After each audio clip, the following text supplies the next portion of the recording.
what's poppin'? It's your boy Jay the Comedian. Good morning. How y'all doing today? How am I doing? Oh, I feel great today. Wonderful day. It's a little rainy outside, but I'm still happy. I'm happy. You know, it's kind of meany. Anyway, yes, this is an ExJw video, and you know what you do. Anytime you see an ExJw video, anytime you hit the like button and you leave a comment to help the YouTube algorithm show it to as many people as possible. Get that message out there. And if you're new to the channel, subscribe. Oh, look at that stringy and stretchy thing under your tongue. Oh, it looks good. Wow. How did you get it to look that good? Do you work it out? How do you work out your stringy, stretchy thing under your tongue? I don't know how you do it, but it looks good. The best one I've seen. The only way you can see something that good is if you climb a mountain and hump a goat, because that's an amazing stringy, stretchy thing under your tongue. I don't know what it's called, but yours is amazing. And I doubt if you get another compliment on your stringy, stretchy thing under your tongue. But you got one today, and damn it, you know what? You should be happy you got that. And if you want to thank me, all you got to do is simply subscribe to my channel. Anyway, today I want to talk to you guys about assigning people power. Giving people power. Now, there's several ways you can give people power. Like, you could recognize that they have power and say, okay, that's a powerful person. You could recognize the authority that they work for and say, okay, you know, I recognize the power of the people you work for, so I'm going to give you that power. I'm not going to mess with you. And then sometimes you can just believe that one has power without them even actually proving it. That's what I want to talk to you today. Because the Jehovah Witnesses think that they're giving people power because they work for somebody very powerful, when in reality they're just food and they're just giving them power, even though these people do not work for who they think they work for. You understand what I'm saying? Because if you're gonna give somebody power, right, especially power based on the power of the person they work for, one thing you need is proof. You need proof that they work for those people. You know what I'm saying? If they're an authority and they don't have any proof that they work for the authority, then how can you assign them that power? You understand what I'm saying? Are you following along? Because this is what happens inside of the organization. You see an elder, because he has the position, because you're told that he works for God, and he's one of God's workers, right? You give him this power. You give him this position. You even give him a little fear. You're like, oh, I don't want the elders to know about that. I don't want the elders to find out about that. They're powerful. They have that power. Now, in reality, they have no power at all. They have just as much power as somebody you bust in on while they beating off. That's how much power they have in real life, which is zero, you know? If you press them on it, it's like a man caught holding his ding-a-ling. He ain't got no power at all. Like, they have no power, no real true power. Only the power you give them. Because at any moment you decide to say, no, I'm not going to assign you any more power. You take their power away. Now, with that said, can they rip a family apart? Yeah, they can do that. They can do that. But the only way that they can do that is if your family members agree to give them power. You understand? Like, if your family members say, well, the elder said not to talk to you, you know, they're powerful elders, then yeah, they have power. But if your family says, no, I'm going to talk to my son and my daughter and my father and mother, like, you, sir elder, don't have the power to tell me to do any goddamn thing, then they don't have any power.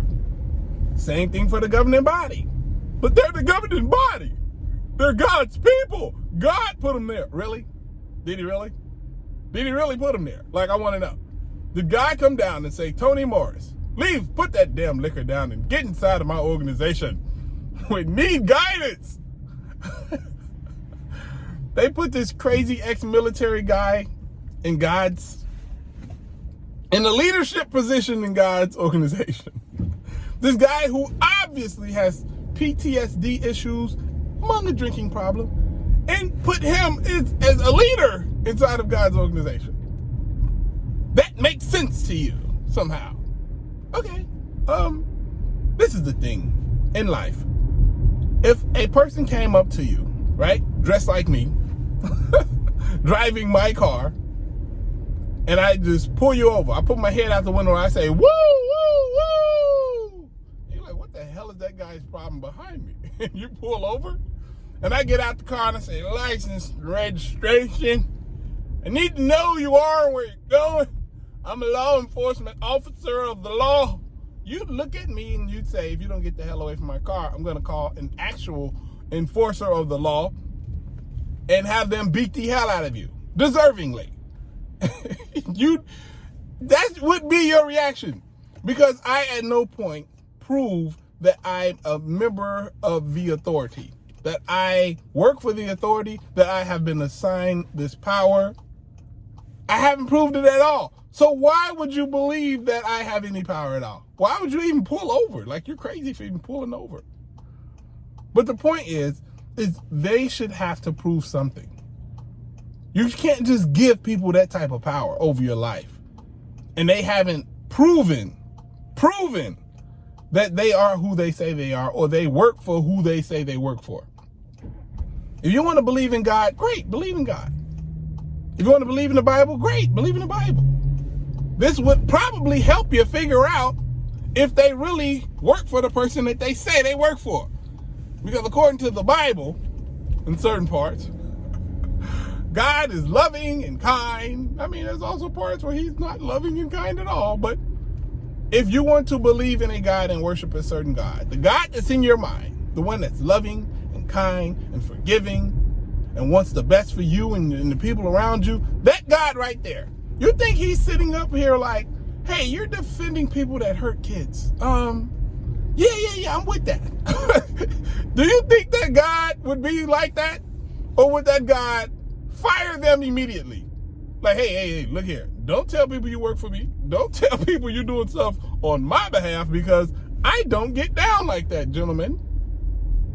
I believe that's what the God that you worship would do. I don't think he'd be okay with that.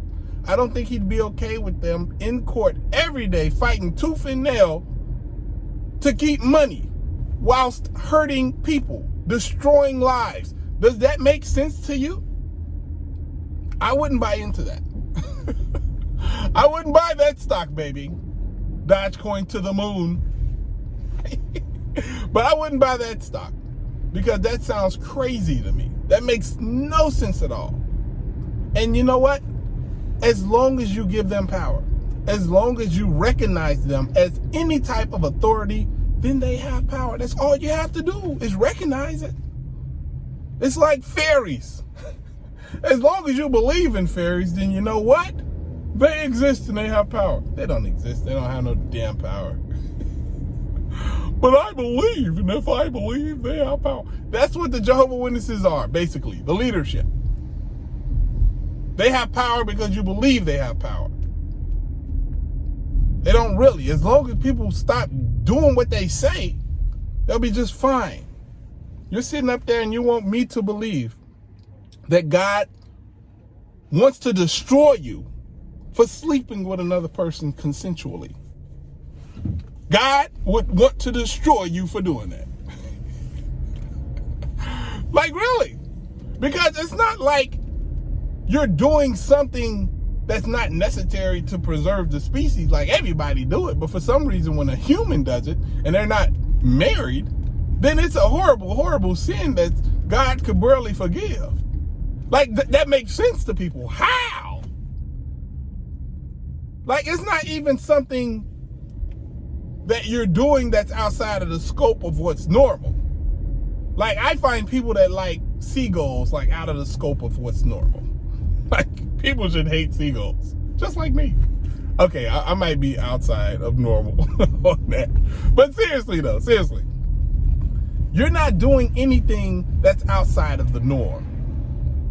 Like, I see people who go hunt, right?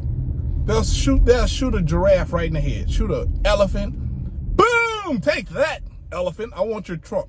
I feel like that would be a sin. Because you're not hunting for food. You're not hungry. You're not, doing anything for any purposes other than to be able to say, yeah, I killed this animal. Or yeah, I killed another person for no reason at all. Like, yeah, those are sins to me. I can see how that would be determined to be a sin, right?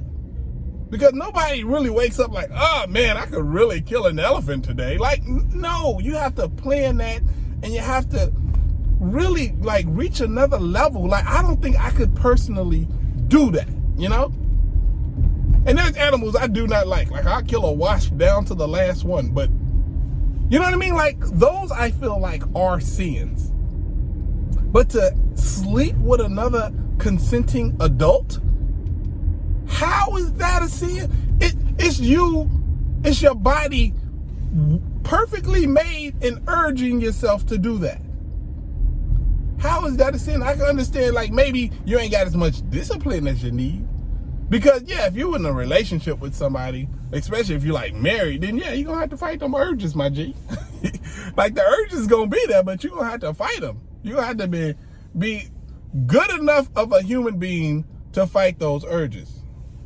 Because it's not about you. You committed yourself to another person. So in that aspect, you're going against that commitment you made, you know?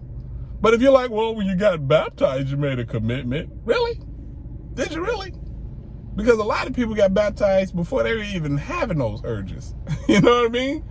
Like, way before, especially in Jehovah's Witness organization. And a lot of times in the other Christian organizations, it's like, they really, really get you in before you even like get started. And let's say you get in after you start having the urges and stuff. You make a commitment and you break that commitment. First off, why would God put an urge in you that you can't control? That you have that hard of a time controlling? That's like people being born a crackhead or something like that, you know?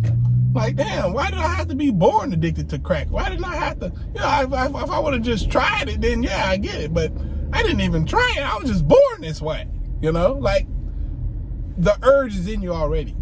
And the urge is necessary for the continuation of our species. So how is that classified as a sin, you know? This is what I'm saying. Basically, I probably got off the rails a little bit. The entire point of this video is to not give these people power over you, because they cannot have power unless you give it to them. Don't give them power. Take the power back. You're more powerful than any of them combined. You not Scanamini? It's your boy Jay the Comedian. I hope y'all having a great day. I'm having a great day. Holla at your guala. Deuces.